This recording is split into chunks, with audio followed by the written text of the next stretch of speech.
Ahoy! Welcome to Stoke Sessions, Season 2, Episode 7. Got a hot one cooked up for you this week. Talking with Miguel, also known as Cooking with Fire, one of the hottest influencers of the barbecue world. This week, we're talking all about influencer marketing, both from the influencer standpoint and from the brand standpoint. A bunch of really cool tips, a bunch of hacks on how to be a better influencer, how to be a better brand working with influencers. It's a good one. Don't miss it. Here we go.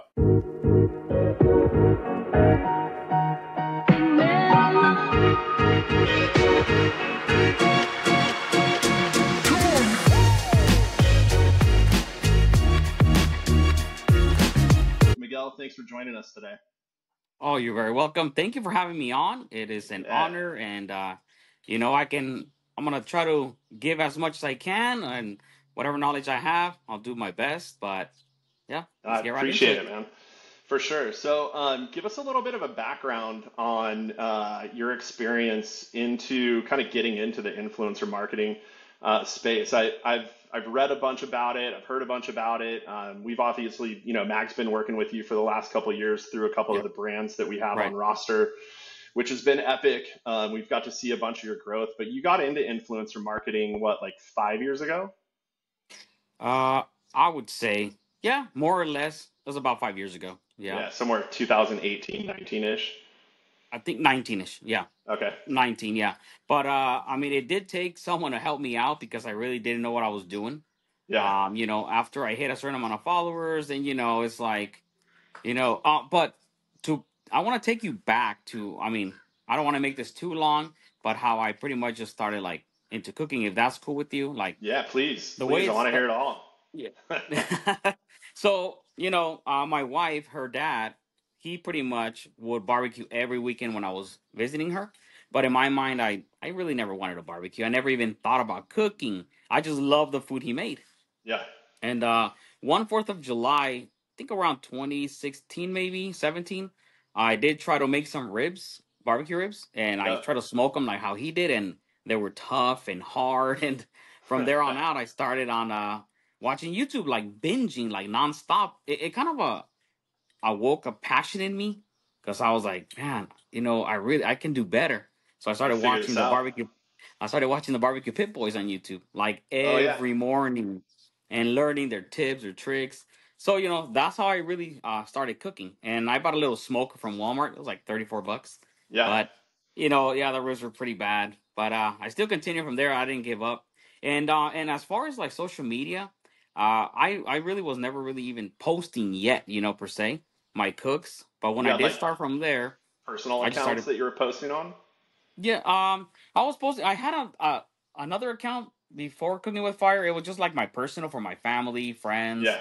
and I Yeah. would post, here and there, like pictures of food. And then one day I was scrolling through Instagram and I saw Derek from Over the Fire, Yep. and he was thanking his followers pretty much that he was blessed to do this for a living. And I said, "What? You can do this for a living?" So Yeah. that pretty much, I'm like, because I was working a 9 to 5. Sometimes I would get home super late, but regardless, I was doing it Yeah. for my family, and that's really where everything started. I'm saying, man, when that got in my brain, I'm like, I think I could do this too. So Yeah. I saw that he was focused on a lot of video, not really pictures. So that's how all the videos started. I just started recording myself, editing myself. I did reach out to him just to what he used as far as like editing, and believe it or not, till this day, I still use that same app. Do you? Um, yeah, I haven't moved over to a camera, so I just use my phone for everything, Yeah. honestly. I just got so used to it, but I do need to eventually, branch out to a camera, better editing software. But yeah, so from there, I still didn't know how to approach brands because you can approach a brand, right? And most of these brands, they do want to gift you. And at the time, you're like, you know what? I'm still working, but they want to send me a grill. Why not? I don't Yeah. have the money for it. They want to send me meat, seasonings. I was welcoming pretty much, the gifts left and right. But to approach a brand to see the potential in you to promote their product, that's like another step. That's For where sure. Grill Nation James, he came in and he pretty much took me under his wing, and this is how you approach a brand. This is how you do it. So I'm really thankful for him that he pretty much introduced me how to approach brands in order for them to see the quality that I produce and that that their money or their ROI is gonna go far with For me. sure. Yeah, so they yeah, from there that's when I approach a brand. I was just emailing and say, this is my name, this is what I do, my links to my socials, and pretty much just on my page. Some responded, some didn't. And those that did, I mean, I'm still working with them. Like so many brands still, maybe about 5 or 6 yearly ongoing brands that still sponsor my content. And That's I'm so like cool. really grateful. Yeah, so Yeah, a the lot of the barbecue times, community is relatively tight knit too, right? I mean, there's a lot of people in the oh, barbecue community, a lot of brands, obviously, but the core of it seems like it's a really tight knit community. It's rad to hear that those guys were able to jump in and help you out in the early days. yes, it is very tight knit. Yes, I was even in little groups, I guess you want to call them, like barbecue little pods. Hmm. Maybe 5, 6 of us. But once you start like branching out, you try to help those people still till this day. But those groups, I don't know, some of them left, some of them Yeah, stay, other people don't continue cooking. But I mean, I want to do this for a living, and the benefit is, of course, you work from home, and you do what you see love to your do. no, that is, getting to eat all the food that I make and, doing it for a living and getting paid, like, that is, it's Yeah. very comforting. So, So that's a huge question that comes up a lot of time in your comments that I see is people that are like, "Man, Miguel, like you got to be careful, dude. Don't eat too much of that." I know it's true. How much of the food that you cook is, dude, you're cooking. What did you say? 6 times a week, At least. at Yep. least. So you're At least. cooking a lot. I mean, the food that you're cooking, like it's Right. all like absolutely beautiful. First off, so nice Oh, work thank on. you. Yeah, but I mean, the food that you're cooking is just amazing. But it's all heavy, like steaks and potatoes, and lots of butter in there and all that. So how much of that food are you guys actually consuming at home? How much are you sharing with neighbors? Like, what's your program there? Yep. So yeah, so anything I cook, I reach out to my father-in-law. Pretty much, he takes part of it. My brother-in-law that comes and helps, he takes some food home. But I do consume at least not most of it, but maybe about half. Dude, I'm gonna But have to come up there and help you yeah, help you eat some of that, yeah, bro. calm down. You're more than welcome. Yeah, I Oh, mean, that's I always, rad. especially when I do briskets, it's just so much meat. Oh, dude. Brisket, anything ribs is just a lot of meat. But I do give up most of it away. Yeah, I don't eat all of it, but I do, some of it. yeah. So That's cool. So walk me through. So the timeline, like 2019, let's say you got started, got some help from a few of the people within there, started reaching out to brands. What was the timeline and like the growth timeline that you saw? Was it you're going from zero in 2019 to right now? I think your IG channel's got 2.2. I think we said Facebook's at 2.8. Like you've seen massive growth, gotten into the TikTok game, YouTube, seen big growth there. But what was like the initial growth succession like? the growth, it was pretty hard. So when I started till now, I did get a few followers here and there, but what really helped me is posting consistently, and posting a lot. Back in the day when I wanted to grow, I was maybe posting, maybe 3, 4 times. So the way it was, I was still not 100% doing this. I was still having my job.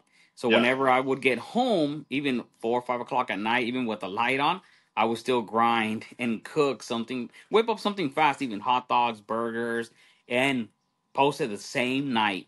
yeah, Chicken wings, anything I cook fast. So yeah, the grind is definitely that you gotta just push through, post as much as you can, that way you favor the algorithm, and then your growth just from there explodes. Um, yeah, I did notice some periods in time where it's like the holidays. I guess not the brands, the social media like Instagram, Facebook, all them. They want to push some of your recipes more, and that's really where a lot of the growth comes from. Oh, Like really? during the year, it's pretty good, but towards the end, I've noticed like around Thanksgiving and all that, turkey recipes, prime rib, they push that a lot because they also be running ads on those videos, and that's where Yeah, a lot of the growth. That's what I've noticed. The trend is always like huge peak and then a huge drop during the year. yeah. Yeah. So That's that's interesting. I mean, a part of that too, but like my background is kind of technical in web development and working on algorithms and things like that. right. Also in social media and all of the apps, but I know that a lot of the search volume is what drives algorithm movement as Yes. well. So obviously during those peaks where you're seeing like, oh, holiday, the Thanksgiving turkey and Mm-hmm. different sides to cook, things like that. There's a lot more people that are actively searching social media platforms to find things like what you're Right. cooking all the time. So that makes a lot of sense. That's cool. So you reached out to some brands. That initial interaction, you were mentioning you started getting like, oh, we've got a couple freebies. We can shoot you a grill if you tag us in a post, things of that nature. At what point did you kind of get into the pay to play game and start working with brands on more a consistent basis and get to the Okay. point where now you're able to do this as a full-time job? Right. So as soon as I found out that I had too many girls, too many, yeah, too many free gifts. It Yeah. just goes so far, right? And after that, I mean, that's when I really was like, you know what? I am spending the money, you know, from my job to buy like that meat or whatever it is to cook on that grill to Yeah. tag them. And that's when it pretty much dawned on me, like, you know what? Well, that's when my friend, like I told James, he was like, "Hey, man, your grills can only take you so far. That's really not gonna pay your bills. And if you want to do this full time, you gotta approach it differently." So that's when I started talking to brands, and I think I was around maybe 60,000 followers or so around there, and that's when I really approached my first brand, which was a pork company. Hmm. And we were going back and forth, and when they say, "Hey, you know what? We'll give you," I think it was maybe $300 a post. That's when I was like, what? Like, Yeah. I was just shocked. That was like my very first deal. And they wanted at least 4 posts. And to me, that was huge. Yeah. I was like, no way. Like, it just feels so good that, they're like, hey, that's your first deal. And then from there, it just started a snowball. And as soon as I knew that I can save a certain amount of money in order for me to quit, then that was my next goal. So, but that was the first deal. After that, other brands started rolling through. I was getting more emails.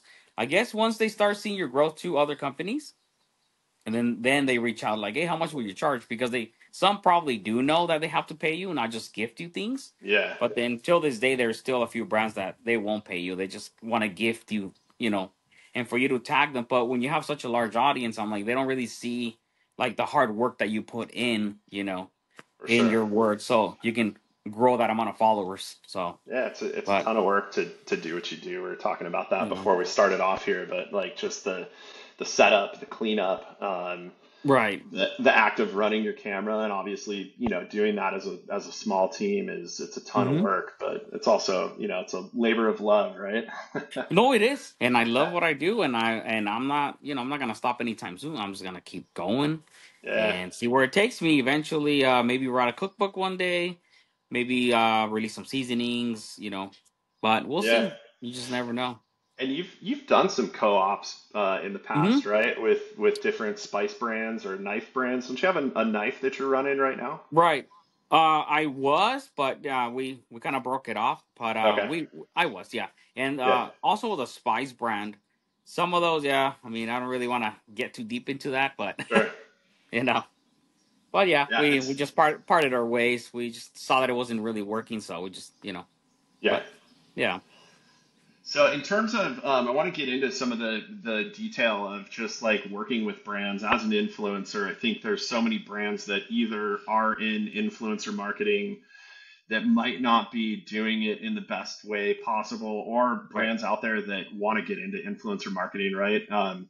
What sort of recommendations do you have, whether that's in the barbecue space, outside of the barbecue space, just kind of influencer marketing in general? What kind of recommendations do you have to those brands on what's the proper way to reach out? What's the best way to create a good relationship? Inner workings of billings and things like that. Right. Getting the right return on whatever their investment is to work with influencers. What kind of suggestions do you have to the brands out there? Well, for the brands, what you want to first see is like obviously the views that people are getting, their engagement on the videos, and also the followers do count, of course, because that does push you even more, on the algorithm. So when a brand reaches out to, like, let's say me, and they see that, they always want to see your top, like your last 30 of days of engagement. And of Hmm. course, I screenshot that, I send it over. So brands first, they should ask for engagement the last 30 days, and also the reach on videos. So it does give you like a little, on Instagram, your analytics. Yep, Ask for that first, so that way they know almost what they're gonna get, right? Because you don't want to just reach out to somebody randomly that they have never really even looked at their account. So that's another thing. You got to see how many times they're posting, how their posts are doing, or people are engaging. yeah, Then they go off of that too. So there's a lot of little things before I recommend a brand reaching out to somebody. You cannot just like, oh, I'm just gonna reach out to this person. But if they don't really see even their videos or anything, then they don't really know what they're getting into, right? for sure. So that's one of the biggest things. And there's different thresholds of influencers too, obviously, right? Like Right. we talked about kind of like some of those specific thresholds would be the, micro influencer that's maybe Mm-hmm. 5 to 10,000 followers. You've Right. got, from 10,000 up into the 100K. Right. 100K is kind of like a big threshold, but Mm-hmm. I would assume for brands as well, like look for the right fit for where your brand is in its influencer marketing program, also in its maturity as a brand. Like, some of the brands that you and I work with together are in big box, Home Depots and They Walmarts are. and Costco's and that nature. That's a good time to be reaching out to big influencers like yourself. Obviously, if you're a brand out there that's still in the regional retail space, mom and pop Right. retail space, or just doing e-com, might be better to start with like a smaller group of micro influencers that sometimes you can gift those Yes. people to make posts. But that's Right. cool. I'm curious. I'm curious. Any like what? Let's talk through real quick. What's some of like the big name brands, both in the barbecue space, and I'm pretty sure you've done some work outside of like the cooking and barbecue space, maybe in the cleaning space. But what are some of your like highlight brands that you've worked with over the years? One big one that hit me up that I was like, wow, it was Dawn. Dawn soap. Dawn. Yeah. Right. Yeah. I cleaned a grill with their, they pretty much they just hit you up, and then they you go on a call with them to see what they're looking for. So yeah, but I used their Dawn spray, their power spray to clean, and it did a really good job on cleaning the grill. Yeah. That's Yeah, dope. Dawn was big. Another big one was Budweiser Oh, when they really? released, yeah, when they released their Bud Zero. Um, One that was huge was also I think it's Next Level Chef, which was Fox. When Okay. they wanted me to promote their release of Next Level Chef when it was just coming out. So I made a recipe and I talked about that show coming out. And Very cool. yeah, there's been a few I still work with and love working with, like Ninja too. Ninja's Yeah. a pretty big brand. They're almost everywhere now. Yep. Their cooler that came out, really cool cooler. Yeah, but there's quite a few that that I still work with, and that sometimes there's brands that they do targeted posts, right? So they only hit me up like certain time, like when it's peak barbecue season or the holidays. They don't really work the whole year, but they Yeah. only, yeah, they reach out to me. There's some brands that do that. They want to do that more targeted, so that way they have a budget just designed for that. Yeah. More So campaign specific. right, yeah. Yeah, that makes Hmm. sense. Do you prefer to work in that capacity, or would you rather be working on like a monthly kind of retainer? I don't know if that's how Uh, you refer to it in your world, but yeah, no that's yeah, retainer. Hmm. yeah, Yeah, monthly. Monthly's best. yeah. You know, yeah, Give because you the something one long offs. term.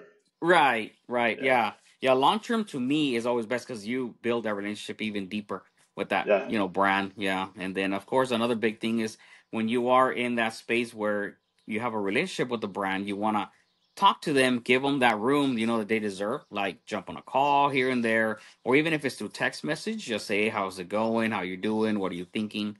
You always want to have them also involved, so not just like, "Oh, I'm just gonna do it, and then you do your own thing." No, you want to have them involved so that way the connection is deeper between you and that brand. yeah. Yeah, I'm sure that gives you opportunities too. I'm not sure how hmm much you do with like co-ops where it's like, oh, there's this brand that's asking me this thing and this hmm brand that's asking me this thing. Why don't I put the two of you guys together in one video and let's have it be, a shared resource for Right. everyone. Yeah, yeah. If they, it depends. Yeah, but I do that. Like you said, co-op. With some brands, giveaways, stuff like that. I say, why not? So it's all in the Yeah. barbecue space. So yeah, no, I'm down for any of that stuff. So yeah. That's cool. All right, so I want to ask you a few questions just on Yep. barbecue stuff. I'm a huge barbecue fan as well. I do a little bit of cooking and smoking here at the house. But what's your favorite grills to cook on? What's like grill style? You don't have to get brand specific, obviously, but Right. what like are you do you prefer offset smokers? You prefer pellet smokers? You prefer charcoal? What's your go-to? I think I prefer all of them. Yeah, It just depends what I'm cooking, right? yeah, So, if you're gonna do an overnight cook, a pellet smoker is the way to go. yeah, But I guess I just like all the grills, to tell you the truth. They're not really. It's like your child, you don't have a favorite. It's yeah, it's whatever grill. I really enjoy cooking on almost any different type of grill I can get my hands on. I yeah, love experimenting, but to say, I mean, the convenience of a pellet smoker, it's really cool because at night you can just throw a big brisket on and yeah, it'll be ready. So yeah, that. But do I have a favorite one? I can't really think of any that I can say, man, I just need to cook on this one. yeah. But I just love any kind of grill, really. Yeah. Any specific cuts of meat that you favor, or is it same answer? Are you kind of all over the place? You want to test Mm, all of them? I like tomahawks. Yeah, dude. Tomahawks, yeah, with the compound butter. That's Yeah, my way. Yeah, I just love that, and steak sandwiches. But yeah, tomahawks is one of my favorite cuts of meat. And for smoking, beef ribs. Beef ribs so good. Always so tender, juicy. yeah. So Beef yeah. ribs, beef ribs. Obviously, brisket's a big one, but Right. beef ribs almost like a better taste than the brisket if it can be. No, Um, no, it's true. That's because the the only, brisket has that flat end where it's always dry. yeah, No matter what you do, unless it's wagyu, then you can get away with it. But yeah, the point's always the juiciest, and literally a beef rib is all juicy all the way through. Even yeah. if you get choice grade prime, there, it's always really good. Yeah. So I'm curious, where do you get your beef rib plates at? Because that's like that, especially in California where we're both Right. at. I think when you go to Texas, Oh. there's a difference in the steer that they're harvesting out there Right. that allows the ribs to get a little bit bigger. But here in California, dude, it's hard to find those. Where are you getting them? Is it specialty butchers, or you pre-order them, or what? I order them online. Mainly, Okay, I use like Porter Road or even I forgot the other name of the other company, but mainly Porter Road. They have some really nice beef plate ribs. yeah, Yeah, yeah, that's right. that's Yeah, tough. like you said, they are really hard to get, and any around you, it's always like the small little cuts. There's not, Yeah, not they're huge tiny. plates. They're not Yeah, those dino ribs like you want to get. right. Yeah, I've Oh, got one. Wild Fork Foods. Wild Fork It's Foods. yeah, they also have some really good ribs. Okay, Yep. killer. So a little bit of a topic change. I'm curious. Obviously, you've been in the influencer game for a long time. Right. What are some of the things? What are some of the changes that you've seen in influencer marketing, social media? I know we've talked a little bit about like post throttling and engagement throttling that we've seen, but what are some of the things that you've seen change, and then what are the things that you're looking out for right now in terms of like platform usage? Which platforms are you working on mostly? Just curious your perspective on what's changing. Right. So, as far as the platforms I typically just post on all of them straight across the board, So right? that's covering Instagram, In Facebook. TikTok and YouTube Shorts. So I Okay. post, yeah. Whenever I release something, some video, it's always edited a little bit different, but I do always post it across the board, right? Yeah. And yeah, the throttling right now, I could see it. I mean, a lot of people see it, and they reach out to me. But I always tell them like, we can't control the algorithm. We just gotta keep pushing through, and eventually they'll change it again. Because, like I said, it comes in waves. It goes up and down. I've noticed like even maybe Memorial Day or holidays, they tend to like show your stuff more. That's if a lot of them are running ads for like barbecue or stuff like that. Then I see a big change like that, but. Yeah. Right now, yeah, it's pretty tight. So we're not getting the views and the eyes that at the moment, but we just got to keep pushing through. What about from new feature perspective? Like I know as TikTok rose into popularity, Right. Instagram kind of took that idea and took the TikTok style and rolled it out. And I know for a long time, if you started using that, it was like, dude, you would get views through the roof because it was a new feature. Instagram wants to promote people using Right. that. Any new features that you're seeing or anything that you're jumping on in the near future? Mm, at the moment, no. I'm like you said, they did change it. They pretty much, copied them. Yeah. The other one that's doing that now, and I got a message was from Facebook. They're gonna do everything's gonna be integrated, like what you said, in video form.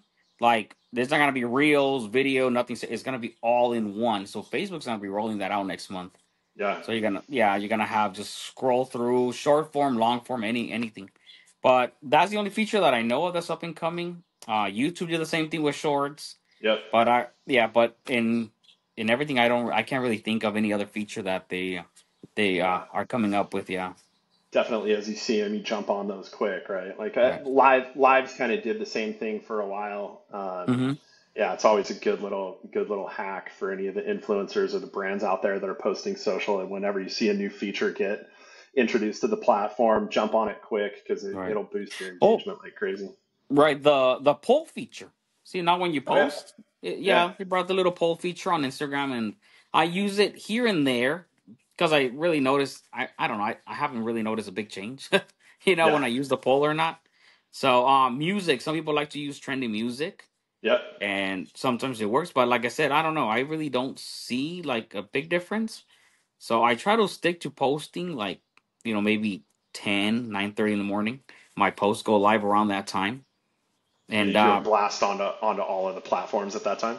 yep, a Yeah, lot of people always ask me like, what's your time? And I said usually around that time, because other people are like, oh, you should post later, maybe in the afternoon. But I don't know, to me it hasn't really like, I haven't really noticed a difference if I post yeah. early or late. Is Yeah, I so think you touched on the right element a little bit earlier in the conversation with which is consistency. I mean, if oh. anything, and that goes for anything you're doing, influencer marketing, social media, Mm-hmm. business. If you want to get into weight loss Yes. or personal habit change, anything like that, consistency is always the number one key. I'm trying to teach my kids that right now at their ripe young age. There you go. It'll It is probably true. I gotta stay consistent with it, right? Consistency, yeah, that is one of the huge points that that I would give. Like, be consistent, keep posting. I know sometimes you're gonna feel pretty bad about like your post didn't do good, and it will get into you. But just keep pushing through, just keep grinding, and eventually you're gonna get to that goal that you really want. You know. Really cool. Yeah, that's right, man. It's definitely a grind, and I mean, there's Mm-hmm. the just the rise and fall of even the platforms. Like, dude, I got into marketing before Twitter, Facebook, Oh Instagram, any of wow. that stuff, like long time ago. So I've seen a lot of the changes over the years, which has been really cool. But it's also one of those things where it's like, dude, you really have to stick to it, really have to get involved, and really dedicate yourself to it to see Yes. the sort of success that unfortunately, social media has also created this kind Mm-hmm. of perspective of like really quick, really immediate results, makes people want things to happen a lot quicker than sometimes they need to. So I think that's a Yep. message that I would give out to whether you're on the influencer side or on the brand side. Right. Stay consistent. Don't expect things to blow up overnight. It's not the way it works. You got to put Mm-hmm. in the work. You got to put in the elbow grease and make it happen. Right. Yeah, there's like I said, a few people out there that, like personal family members that wanted to also start a page. And I told them to push through, be consistent, but Yeah, they saw how hard it was, and they just stopped doing it. But, I mean, that's personal choice. I mean, I because they want to do what I do, right? Because they do their own 9 to 5, and they're like, yeah. man, I want the freedom. And I said, well, technically I am, like, I guess, free, but I'm always answering comments, answering emails, so it's almost like a 24/7 job in a way.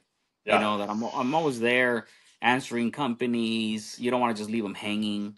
for sure. You do want to go into your DMs once in a while, and that's where DMs are kind of like, I get into them, but then there's so many, and it's, yeah, but Yeah. yeah, you always got to Ha- be active. I'm curious too, before we wrap things up here, how much time do you actually spend in platform with like all of the tools, all of the platforms combined? Would you say that's like, I don't know, how many hours a day would you say that you're in I there? want to say when I get the report from Facebook, I mean from iPhone, Yeah. about 8 9 hours a day. Oh, is it really? Yeah, yeah. Yeah. So that's a It's ton. a lot of time. I just jump in there, answer questions. Yeah.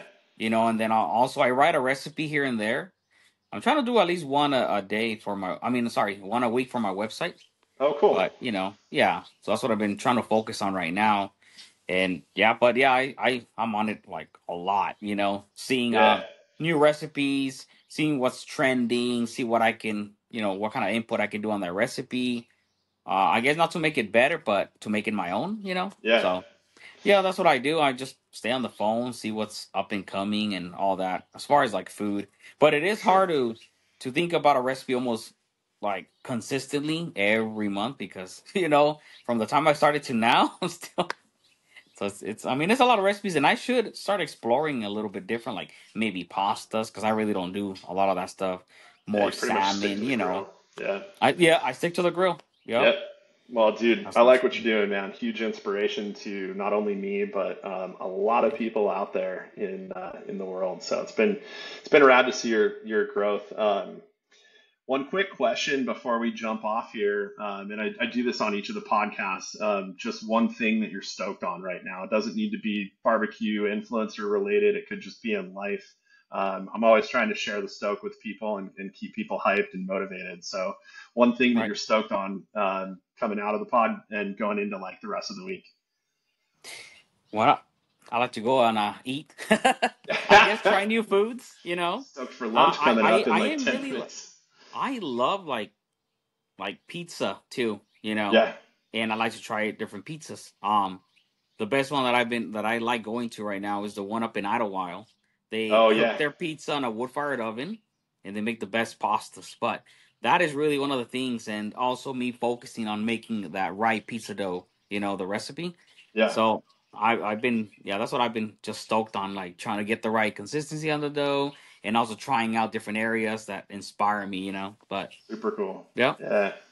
I love it. Well, listen, Miguel, I really appreciate your time today. Like I said, it's been amazing to watch your growth, and we'll look forward to continuing to watch that growth over the next few years here. And we'll be looking for new features and new opportunities to continue to push out there. But just real quick, if anyone wants to check out your stuff, obviously Cooking with Fire on Instagram. If you search that on any of the platforms, right, give your web address a quick pub for us, just so that people can see some of the recipes that you're working on.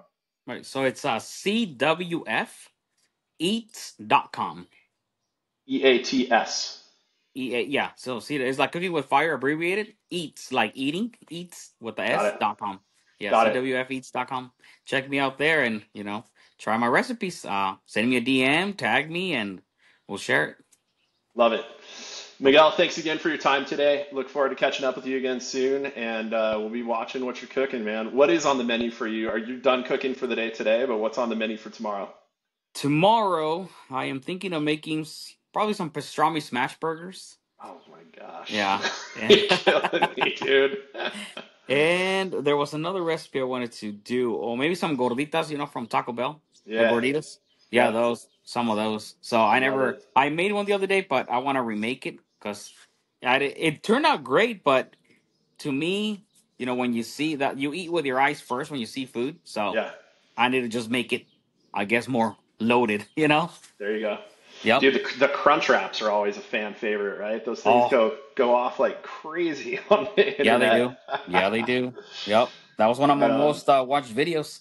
I know Um, it. from Next Girl, yeah, that thing went, oh man, millions of views. I forgot how many, Yep. 17 or 20 million. I don't, yeah, that was a lot of Yeah. views. But yeah, well, thank you so much for having me on, Yeah, and likewise.